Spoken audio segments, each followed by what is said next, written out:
തൻ്റെ സ്വത്തുക്കളൊക്കെ കുറച്ചു കാലത്തേക്ക് ഭൃത്യനെ ഏൽപ്പിച്ച് ദൂരയാത്രയ്ക്ക് പോകുന്ന ഒരു യജമാനൻ.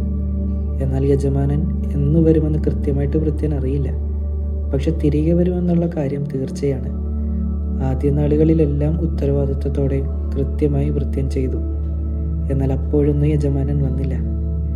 യജമാനൻ്റെ തിരിച്ചുവരവ് വൈകുമ്പോൾ പയ്യെ പയ്യെ കാര്യങ്ങളൊക്കെ ഇങ്ങനെ ക്രമരഹിതമായി പോകുന്നു, മടിയാവുന്നു. വിശ്വസ്തത പരീക്ഷിക്കപ്പെടുന്ന ഒരു സമയത്തിലൂടെ കടന്നു പോവുകയാണ്. നനച്ചിരിക്കാത്ത സമയത്ത് അവൻ വരുമ്പോഴുള്ള നമ്മുടെ പ്രവൃത്തികൾ നമ്മുടെ വിധി നിർണയിക്കുന്നു. നമ്മളൊക്കെ ഓരോ സൂക്ഷിപ്പുകാരാണ്.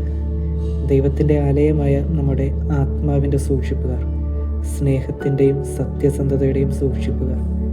അതുകൊണ്ട് സുവിശേഷത്തിൽ പറയുന്നത് പോലെ ഉണർന്നിരിക്കാം, ഒരുങ്ങിയിരിക്കാം, എന്നും വിശ്വസ്തരായിട്ടിരിക്കാം. ദൈവം നമ്മളെ അനുഗ്രഹിക്കട്ടെ.